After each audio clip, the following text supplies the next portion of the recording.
All right, we're live on Patreon. We're not going to do the catchphrase and everything because this is one of our Patreon exclusive episodes. If you're listening to this on the main feed, you missed out because on Patreon you actually get to watch along, or you get the video right after we get done. I'll put the video up. I'll give you a password to go watch the video with the actual video. So if you're watching this on Memphis Wrestling's YouTube, you're watching it 1 month later and you don't even get to watch the match with us. So subscribe, guys. Subscribe, and you get to join us for the recording. We do Q&A afterwards if there's anyone in here. With me saying all that, a couple of things. Number one, Austin, I want to say happy birthday to you. I know 25 feels old to you, but it really feels old to me. So. Yeah, you know that it really gets bad when we make that joke, and I've actually been wrestling 1 year less than that. I've been wrestling 24 years, so that's when you know you're old. Well, we've known each other for what?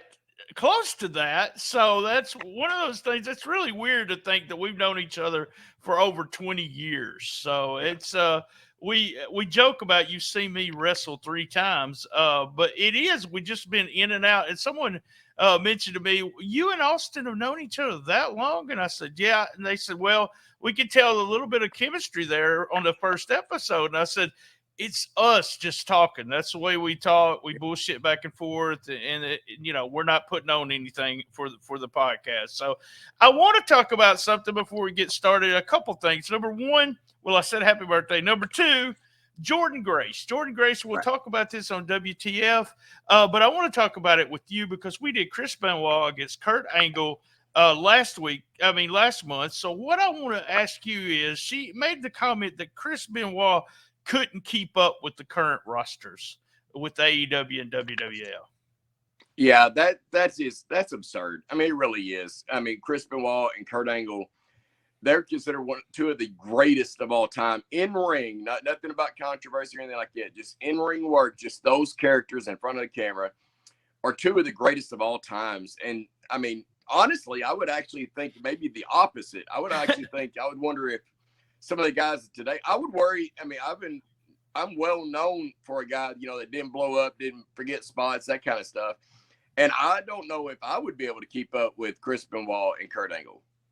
Right. I thought of that too when she made that statement. We'll cover the whole story on WTF. She made a donation, all kinds of crazy stuff. But I feel like, and there was a moment there where she was talking about forgetting spots. Man, these guys were just hands-on. A different way of working.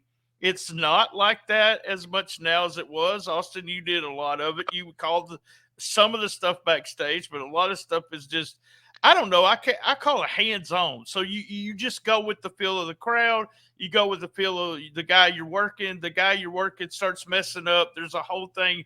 It's called grab a arm. So he starts messing up, and a lot of guys will mess up not one move, but then the second. Owen Hart was known to do this. If Owen ever messed up, then it was almost like they had to settle him down and say, look, that's over with. Let's keep going. Didn't mess up a lot, but when it did, have you ever had to grab somebody's arm and say, well, I know you have, but have you ever, give us examples of grabbing someone's arm and saying, okay, let's slow down? All right. So, it's really an avalanche effect. Once one thing messes up, it's in that person's head, and almost everything after that will, whether it's trying to go back to the same spot or it's like freaking out because, you messed up in front of the crowd. Sometimes you have to just stop them. And I've done it a million times, but honestly, it's usually like if something happens like that, you just have to like ground a guy or, either whether it's grabbing a hold or bumping them and passing a message to him like, hey, calm down, stop, just listen. And I'll give you an exclusive here for our podcast. All right. This isn't something that it was a mess up, but you're talking about being able to work on the fly kind of thing. So I did the show in Little Rock a few weeks ago, and it was myself and Carter Matthews. And the match was set, this is what we're going to do. It was going to be a baby match, a really good match, that kind of stuff, get both guys over. And then what it was is Carter is from Little Rock, so he's a hometown guy. And despite the fact that, on Memphis TV, everyone knows me over there, I come out and the crowd starts booing because Nick or Carter has a huge, family following there. Right. Yeah, you're the heel. You're a Yeah. natural heel because no one wants to see him get beat. So Yeah, so the entire match. So it's a baby. We got all this stuff planned, and of course we know that if we need to, to veer off, we will. So they boo me. They boo me out of the building. I mean, tons of heat. Carter comes out. They cheer. They go nuts. I told the referee, I said, tell Carter when he gets in, I want to talk to him. So we get in, and all of a sudden, the referee brings us to the middle kind of thing. And I looked at Carter, and I said, listen to me. The whole match is scrapped. I'm working heel now. Just listen to me. I've got you. And he said, okay. And so the entire match that we had planned, we didn't do it. We changed the entire thing. We tore the house down. There's a guy there from, he was from Dallas that, I don't know that we changed the whole match. He came back here and he got both of our. Yeah, that's things that we talk about sometimes that we just don't understand the things that go on. Like we can watch a match and say, oh, that was a fantastic match, blah, blah, blah, or that was a shitty match. We don't know the stuff unless you are backstage, the stuff that goes on before, middle, during. I took my teams out before, and then when something like if we didn't get booed or we didn't get anything, then I would change the front of the match. Say, okay, we got to be hot. Give it all to the shine to them. And now I'm going to go right into this segue here. Let's talk about tag team wrestling before we do this match. So tag team wrestling is, it's similar to a regular psychology in a singles match, but you also have the hot tag and you have different ways of doing it. The basics way of doing it is letting the babyface team get a bunch of moves in, a shine. They cut one of the baby faces off. You beat the baby face up till he gets the hot tag. We've seen this a million times, but it still works. There's all kinds of other variations. And where the baby face gets just a little shine, the heel will beat the hell out of them. And most of the time, the baby face will go over then because they took all the heat. There's double heat also. And I talk about the posse doing double heat a lot when they were baby faces, where they get the hot tag, but it's really just a hope spot. So the hot tag to say little Chris, he gets boom, boom, boom, and then they just cut him off. And so you go back to cheering for the baby face, getting the hot tag back to Simon. Is there anything in the variation of all that you like to do that we may not notice you doing in a tag team match? Yeah, I like to incorporate when I'm working tag matches, no matter which side, whether I'm the heel baby or whether it's involving me or not. I like to actually to show the team's competence. So I like to cut the ring off psychology of, and a lot of times the false tag spots, you see that done a lot. I like to try to do different variations to it. Using the referee on that kind of stuff, it always gets a ton of heat. But like you're talking about, like they're being similar. To me, tag matches and single matches are completely different because the tag you're incorporating 4 guys and you're telling a completely different story. To me, I mean, you have shine. I just thought, you're correct. Stuff. I just think the basics. If I was just going to sit down and say, okay, here's the basics of a match, and they're similar on that. But that's why I like tag team wrestling, Austin. I mentioned just earlier when I was in the business, I had 2 teams that I either feuded against other people or feud them against each other a lot because we could put on good matches. Usually when you went out there, it was total chaos. Oh, really? Woo. Well, yeah. Probably no one got that joke. Yeah, that one's just me at mine and your joke. It'll be all right. But yeah, just I watched so much tag, and we're going to talk about this match as we go. You can see we have the Midnight Express against the Fantastics from the Clash of Champions. One of those matches where Maya fell through the cracks, but it's a really fun match, and it's a different way. Let me first say, it's when you got a feud going on, and I love it about the way it opens, and we'll start watching here in a minute. But it's you miss this a lot. If you're mad at somebody, and correct me if I'm wrong, if you're mad at somebody, whether you're a team or a singles wrestler and y'all have had somewhat of a feud, you don't want to go in cold, right? You don't want to. You want to go in hot, just boom, boom, boom, right? Yeah, I've actually had this conversation almost every single TV taping in Memphis. You know, when two guys or two teams will have a lot of heat, you know, and the going into it, and then they start coming up with ideas for the match, and they start talking about, all right, so we'll get started, you know, we'll do a little chain wrestling. I'm like, stop. I was like, that makes zero sense at all. For example, myself and Matt Williams, you know, if we go out there and do a headlock, people are going to crap all over it. It doesn't make any sense. Why would somebody spit in your face, you try to break his neck, and then all of a sudden we go out and do a wrist lock?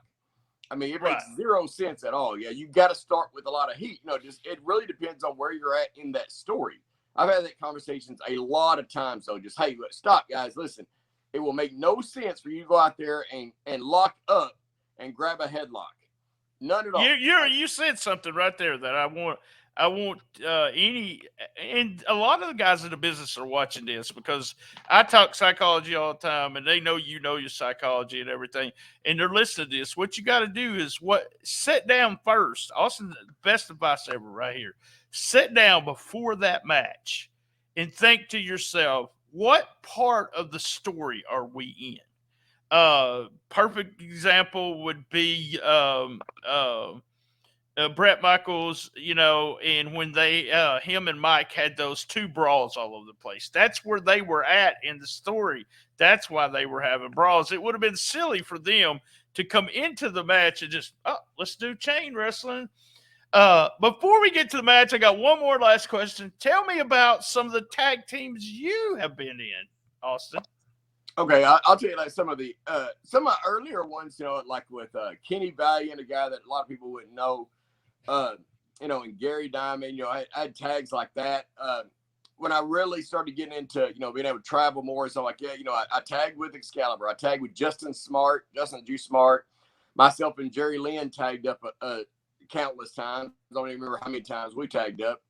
I've always been kind of considered a singles wrestler, but I have done, you know, several tag teams throughout the years. There wasn't a whole lot of them, but the ones I did, it usually was really fun. It's usually guys that I'm really close with that I'm able to, you know, it's kind of a brotherhood. You've got to have that chemistry like me and you have. The chemistry, you got to have it with that guy, you know, to be able, if not, people can tell that it's fake, that it's not.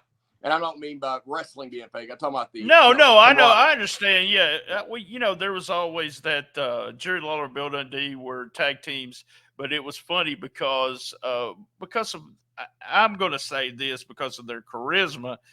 People just really didn't understand. But when they walked through the dressing room, they never hung out. You know, they wasn't buddies. They didn't do anything. Where you look at Stan and Steve, and they was probably doing stuff more than we want to know about. So Stan and Steve were, besides selling tons of pictures, they were doing other things. And that's, I mean, tag team.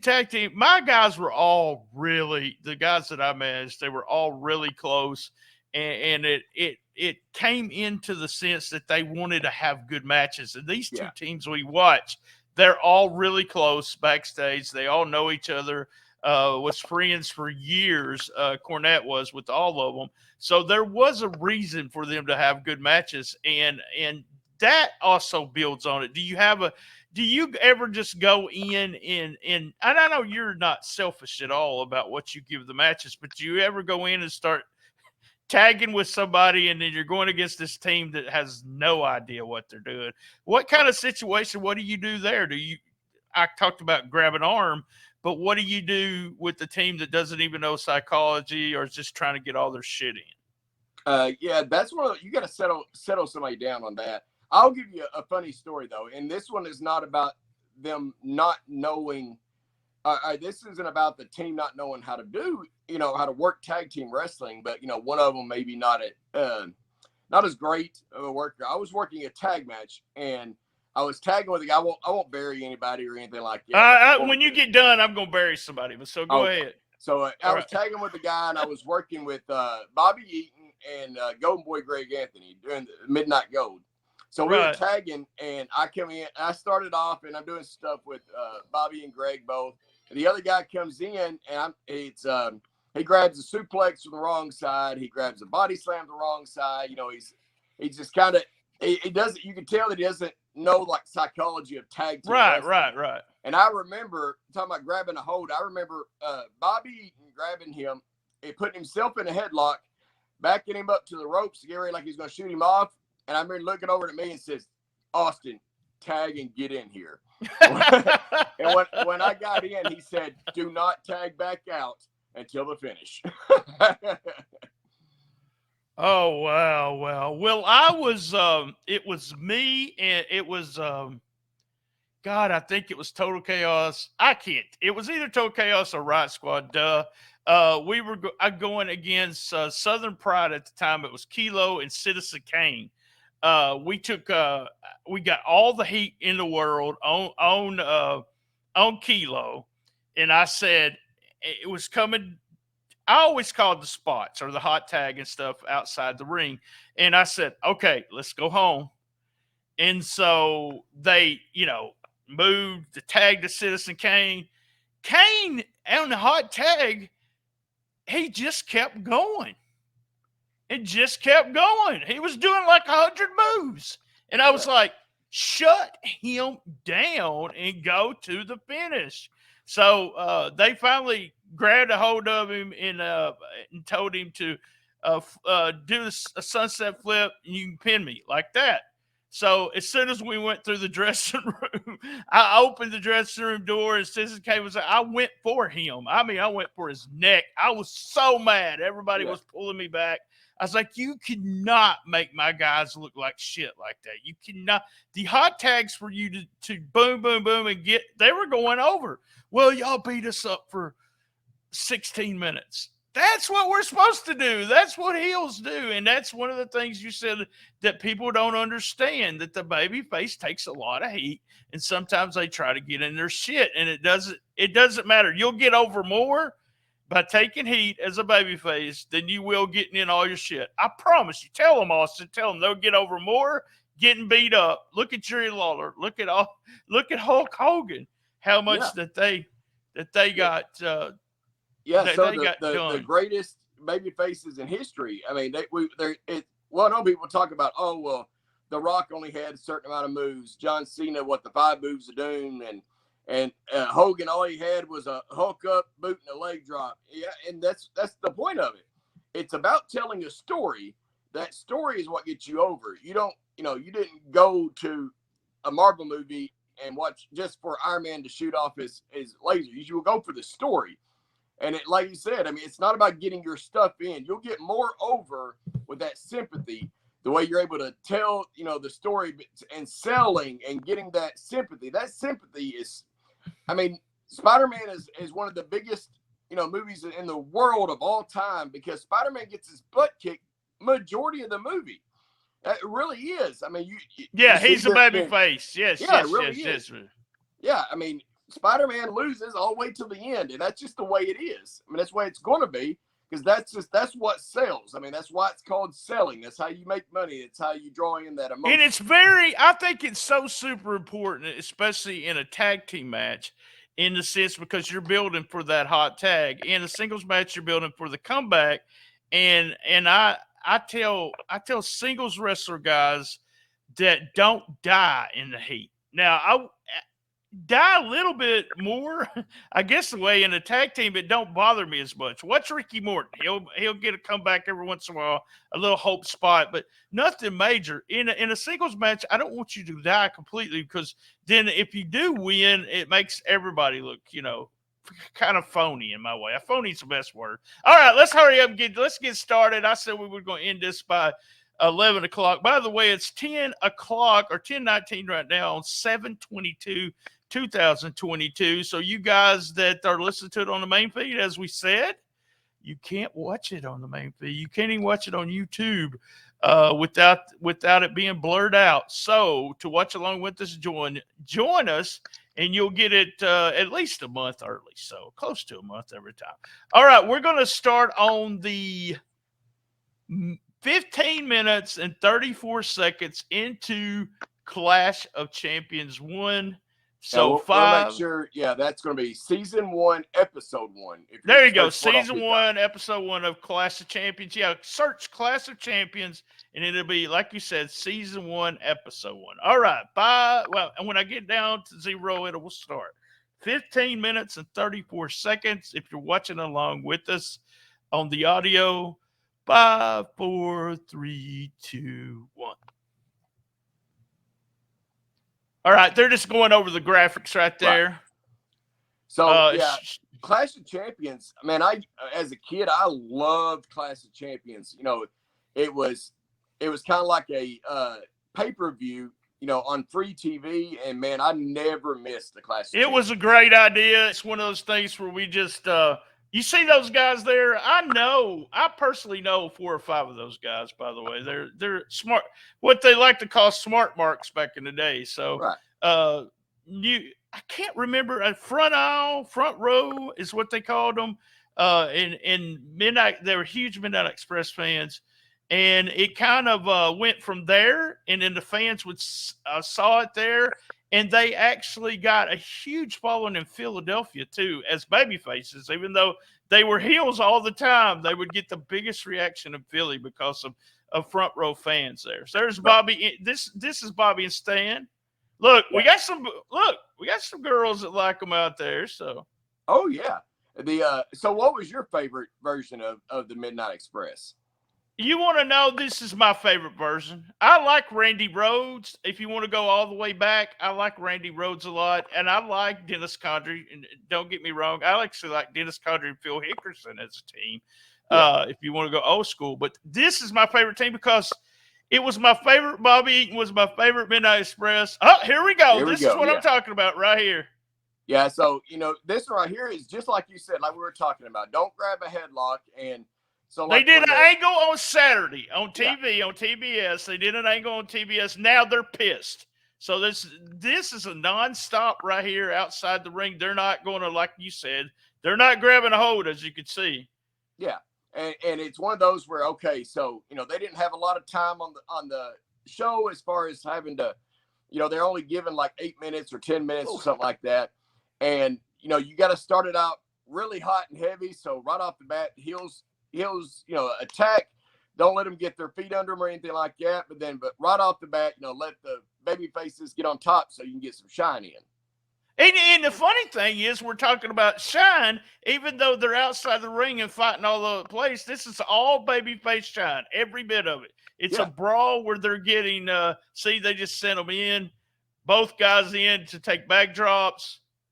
Yep. Did Bobby take a back drop, or did they just throw him out? But now this one right here, this is where he grabs for a suplex and cut him out there. Yeah. so if you notice too, especially with the television product or even the live event, you don't want everything spread out too much. So if you'll notice, like right now, they're all together on the outside, and here in just a moment, two guys will get into the ring. So because what you want is you'll have a brawl going on the outside, and then you'll have something inside the ring so everyone can see it. So a television audience can see that you got that structure. So, you know, you start off brawl and you start fighting all around the ring, but you want to keep, you know, bringing at least two guys or one guy, you know, getting attention inside the ring so people can see it. We need to get a triple threat for our next time. I want you to explain all the psychology of a triple threat because it's one of those things where it's magic with the way they do a triple threat or the way you work a triple threat. But we look like we're going to get we used the table outside the ring. Tommy's still getting a little bit of shine, but then we're going to start the heat because we done hit him once. So Bobby cut him off right here. It looks like, well, unless he gets a tag. Did he get a tag? He got a blind tag. Yeah, he got the tag. I love this spot right here. I do too. The body slam. I love the Fantastics, man. I love them. They're really underrated, big time underrated when people start talking about tag teams, and I forget about them. Oh, we did it. Both of them. Yep, the double. Yeah, they were. Cornette was talking about they were wanting to do that in another match, so they threw it in right there. Yeah, I mean, right now we're still into the shine of it. So, you know, what we broke it down, you know, and then two guys in the ring, get the two guys in the corners so we can officially, quote unquote, start the match kind of thing. And then we're still right now, we're in the shine, but yet we'll get into the heat pretty quickly. When you only have 8 minutes or 10 minutes or something like that, it's kind of called like Memphis. You want to go back to Memphis style, where you cram as much as you can into, an 8 or 10 minute match. Right.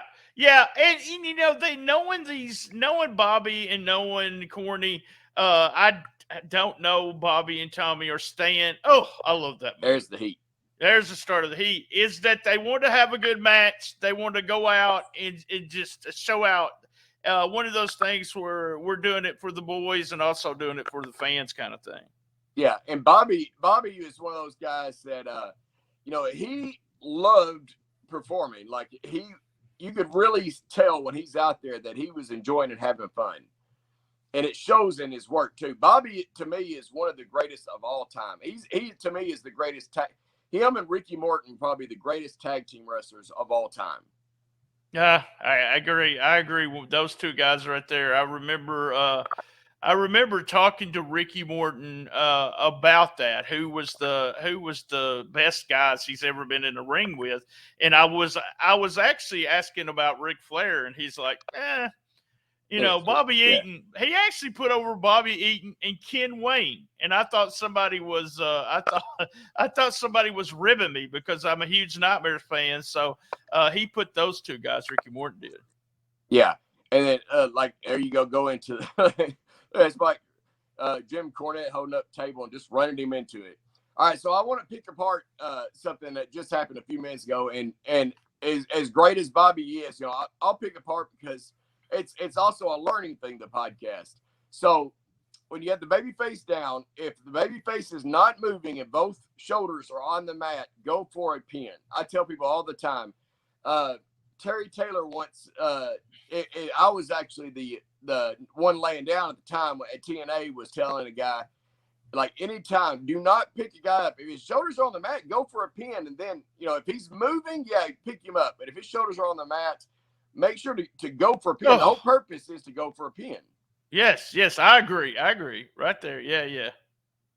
And it's one of those, like, it almost looks like, hey, I got to go to the next spot or whatever.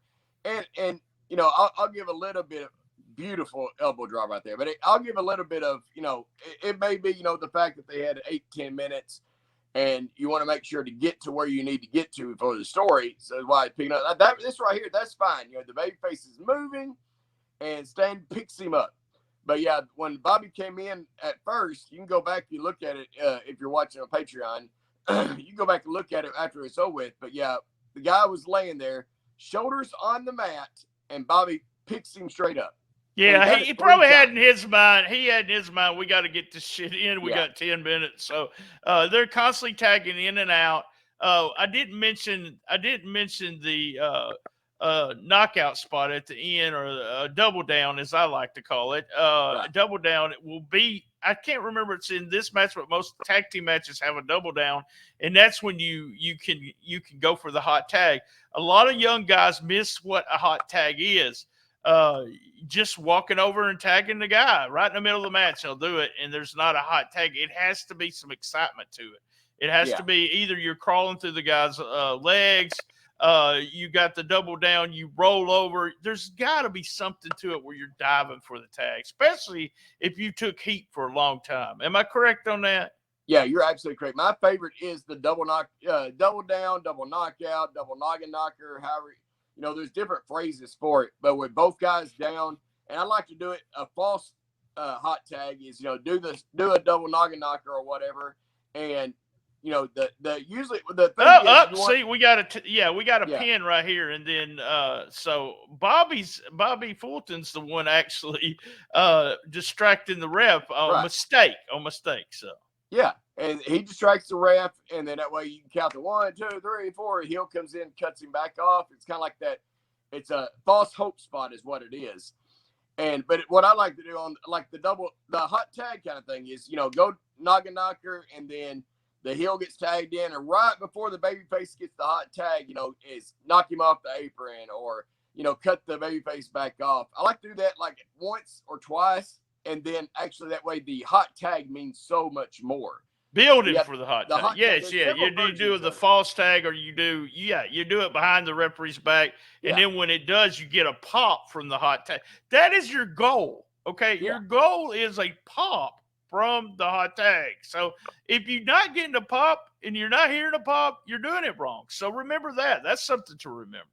Exactly. And I always think of it as this: is if you're a baby face, if you're not going over, so you're not getting. The He pop just did a in. bulldog on him on that table, Yeah, but on the concrete on a table. Yeah, though that table doesn't give. That's one of those hard tables. whew. But Bobby, I mean, it didn't matter. Bobby would give it all, like so many. I mean, he just was so good. The match with him and Arn Anderson is one of my favorite of all time. Yes, they could work good together. Yeah, Bobby was just, and Austin and I are not putting Bobby Eaton over because he's not alive anymore. Don't think anything like that. We put him over when he was alive, so we hung it. Yes. I talked to Bobby not on a regular basis, but as soon as I saw him, he knew who I was. Give me a hug and all that kind of stuff. So, and him being close to Brian Thompson, I was able to talk to him a lot. But Bobby was so just not selfish at all. I mean, especially I got to beat Bobby Eaton up. Me and someone did. I did. So just one of those things where he would take the pin almost every time. Go ahead, let me do it. They're just showing out the Midnight Express. If you're watching it with us, this is exactly just showing what they can do. Yeah, it's that heat. And the good thing about with it being a tag, it's not a single. It doesn't have to be all the attention right there. They're able to catch the breath and those, rest spots in between with, like working the crowd and stuff like that. I'll put Bobby over. I'll tell you this right here. This is a story I'll tell to the day I die. My grandma had passed away. I don't remember what year it was. And just out of nowhere, we were at here we go. I'm sorry. We got the hot tag. Did we get that? Yep, oh, no. Yep, the false hot tag right there. There's getting a false hot tag in there. And then you got the referee. We shit can the referee. Yeah, they shit over can the top rope. And you come up. Yeah, right now is that. So this one is a little bit different than normal tag match because, and here you go using the Midnight Express's finisher on them the same way they went over at the. A new ref slides in. 1, 2, 3. Now I'm going to ask you about this finish, and I'll let you tell your story. We get the crowds going crazy. The new ref slid in. We're fixing to get a DQ, and the champions keep the belts. We know this finish. It was called. It got called a Dusty finish because when Dusty was booking, Dusty did this finish a lot, and they say they believe it hurt, especially with the world title, would hurt the crowds. Have you ever done this and then wish you wouldn't have done this kind of thing? Yeah, I mean, the Dusty finish does bring a lot of heat, but here's the deal. The 2 referee one and the Dusty finishes, there's several versions of it. And it basically is just it's kind of like the reversing the decision, that kind of stuff, pulling the wool out from under them, that kind of thing. And right here, if you notice, after the match is over with, they're getting their heat, but tons of heat, even though they got pinned. Yeah, they're getting a ton of heat. So, but yeah, a lot of times, especially with the 2 referee, that's as often as it happens. It's one of those where how often would that actually happen? So it's and a lot of times it's why didn't the referee that comes in? Why didn't he notice on the monitor? If he knew that the one referee was down, why didn't he right? Why didn't? Yeah, the referee got shit canned and DQ. Look, he hit the ref with that as they're leaving. Yeah, all right, good match. And one of my favorite matches from the clashes. There is some other matches we may one day cover some of those, even from Clash 1. So tell me the Bobby Eaton story really quick. Okay, so Bobby Eaton, the reason I love that man so much, one, I talked to him several times on the phone, not like I said, not a regular basis, but semi-regular. But my grandma had passed away, and we were and this was like in the middle of a week, we were at the funeral home, and I hear a lot of people start whispering and like moving around, and I was up by the casket. I turned around, and it was Bobby Eaton walking in. And Bobby Eaton, and I hadn't talked to him and told him my grandma had passed or anything like that. I guess he had heard through the grapevine, or maybe it was on the paper or something like that she had passed. And he came from Wynn, Arkansas, which he was with Brian Thompson. He was living with Brian at the time. Yeah. Which it was a little over an hour away from us. and he came all the way down just to show his respect. And I mean, that's one thing I'll take that with me to the day I die. He's one of the kindest, most humble people I've ever met in my life. One of the first, not the first time I met Bobby in Philadelphia, and I met Jim Cornette for the first time and shook Jimmy's hand. And we had talked, we had emailed each other, not email, it was actually, did you know we put stamps on letters? We had traded some tapes and talked, and I introduced myself. He shook my hand. He said, "Come here." He says, "I want to introduce you to Stan and Bobby." So we went over, and he's like, "Stan, blah blah blah." I shook Stan's hand, and then Bobby goes, "Hey, I'm Bobby Eaton." And all I could think of was, no shit, I'm standing here in front of Bobby Eaton, one of my favorite tag team. But I went to Bobby once. I've told this story a bunch, but it's my favorite Bobby story. I went to Bobby when I got to know him, and I said, "Look, I didn't want to bother you the first time we hung out. I've been around you 3 or 4 times now. I've got to ask you this." So I'm huge into tag team psychology, which goes right along with our program today. And I can watch one match with you in the Rock and Roll Express, and y'all give them tons of shine, and then you cut them off. And I went through this whole, I bet you 3 minutes worth of different ways you could do things. And Bobby just looks at me and he says, "We just asked Jimmy." so he's telling me all these great tag team matches. He just asked Jimmy what he wanted to do for that night, and they done it, which is hilarious, which would go back to the Rock and Roll Express doing the same damn thing. What are we doing, Jimmy? Kind of thing. And there's also a joke about they call him Punky, right? Is that what they call Ricky Punky? What do they call Hoot? Punky and Hoot. And they always say Punky likes to take the heat. And it's not that he likes to take the heat. It's that Hoot likes to sit outside the ring for the hot tag. So they always did that. So, yeah, they'd always come up with him taking the heat all the time. I never – and I want to say this. If you can find it, if you're listening to us, if you ever watched a bad Midnight Express match, I want you to send it to us. Because I just don't think they exist. Even the squash matches were fun. So, yeah, exactly. Yeah, and mine, I actually got to tag against. I tagged against the Rock and Roll Express. I tagged against the Steiner Brothers, and then when I tagged against the Midnight Express, it was Bobby and Dennis. Dennis, yes. Yeah, I tagged against Bobby and Dennis, but for people, a little behind the curtain thing, a lot of people don't realize is Stan Lane is where the lane comes from Austin Lane. Oh, I didn't know that. I did not know that. Yeah. Where's the Austin, Steve? No, it couldn't have been Stone Cold because you was Austin Lane. Wait, where does the Austin part come from? It was the 2 guys that so my grandma, the one that Bobby had went to the funeral, she took me to wrestling as a really young kid in Newport. And who I remember most was 2 guys, and it was Sweet Stan Lane and Austin Idol. Oh, there you go. There you go. I could see that. I could see where you get that. I actually didn't know that. I've known you for this long and didn't know where you got your name. Well, I got BT from. Oh, okay. All right.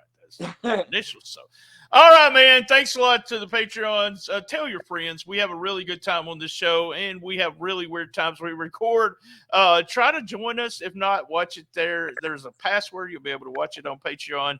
And if you're watching it, like I said, if you're ending it up and you're having to watch it with us blurred out, the match blurred out, gosh, join us. It's only $5 for that part. And coming in the month, and since people will be listening to this, the Patreon members, there's going to be a best of the best tier on Patreon. You can up your tier. It's going to be a little bit more. And you'll get some personal stuff from Austin Lane. So if you're an Austin Lane fan, there will be a best of the best tier. I always have a hard problem saying tier. And I'm going to add lots of stuff throughout. I mean, all throughout. The longer you have the subscription. I talk good. But anyways, the longer you have it, I'll add so much more stuff to that. It's going to be it's going to be just for, especially if you're a best of the best Austin Lane fan. I mean, they will be if they're going to join that. You get all these things, but you'll also get exclusive Austin Lane stuff. And Austin's been, I appreciate it, man. It'll help us all spread the word. So, all right, we're getting out of here, guys. Thanks a lot. Thanks, Austin. Thank you so much, buddy.